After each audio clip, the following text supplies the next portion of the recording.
Quando a gente fala de supercarros icônicos dos anos 2000, o Audi R8 é um dos primeiros que vem na sua cabeça, né?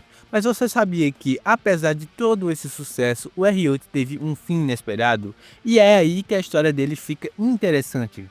Fica comigo que eu vou te contar tudo sobre o começo, o auge e, é claro, o fim desse ícone.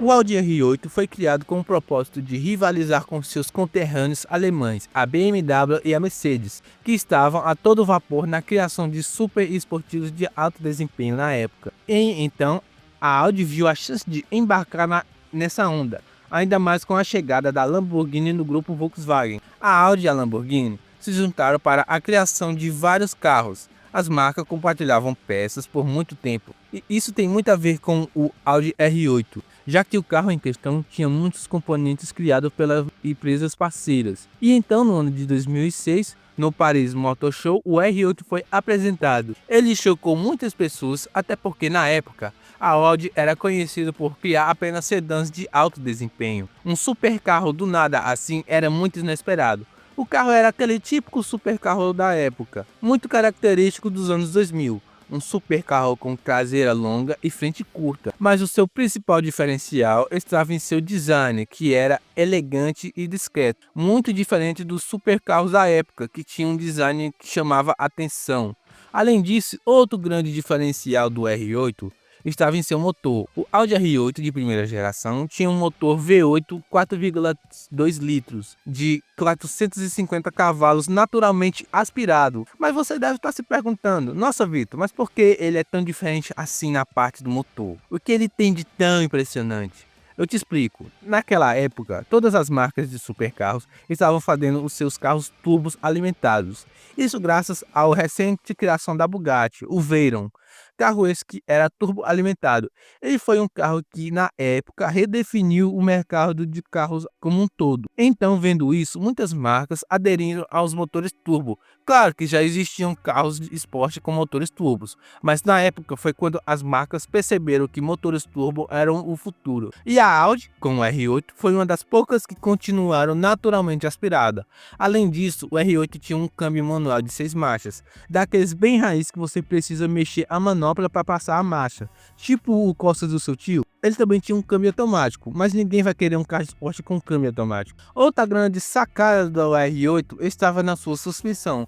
Ele tinha uma tecnologia chamada de magnetrológica. Dentro dos amortecedores existe um fluido especial cheio de partículas metálicas. Quando o motorista escolhe um modo de condução mais esportivo, o campo magnético é ativado, fazendo assim as partículas se alinharem, isso deixando o fluido mais duro, tornando a suspensão mais firme e o carro mais estável em altas velocidades. Por outro lado, se você só querer conforto, o campo magnético é desativado e o fluido volta a estar normal, e a suspensão fica mais macia, absorvendo melhor os impactos da estrada.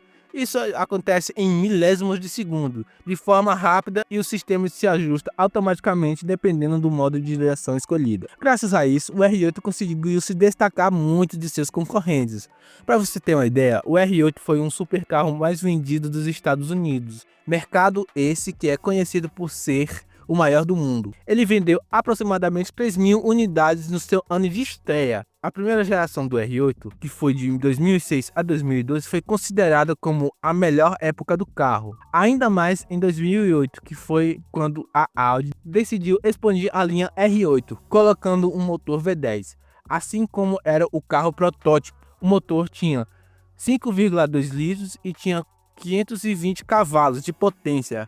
O design do carro também mudou um pouco. Ele teve uma ligeira mudança nos faróis, lanternas traseiras, além de rodas de 15 polegadas, Isso e o emblema de uma V10 na traseira. Isso aconteceu para que o carro tivesse uma certa diferença entre a versão V8 e a versão V10. Em termos de desempenho, o carro melhorou muito, já que agora o carro chegava até 320 km por hora, diferente da versão V8 que chegava até 310. Além disso, o carro também ia de 0 a 100 mais rápido.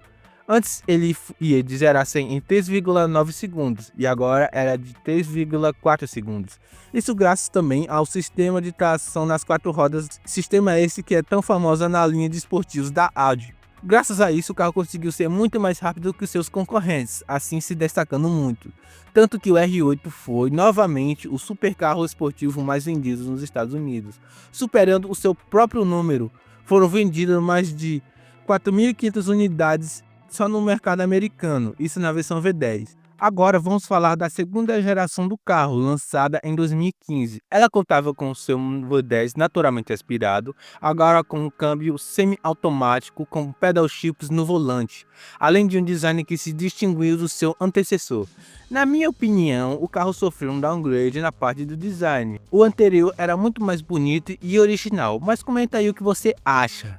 Essa geração também foi marcada com o maior destaque na versão Spider. Ele era mais do que uma versão conversível, ele contava com vários apetrechos especiais dessa versão, como uma maior potência. A versão Coupé tinha cerca de 560 cavalos, mas a versão Spider tinha mais de 570 cavalos.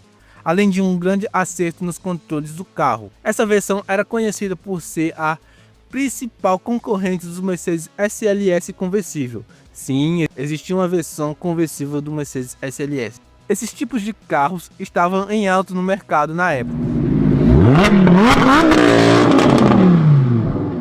Mas, como está no título do vídeo, como eu disse lá no começo, o R8 não teve um final muito feliz.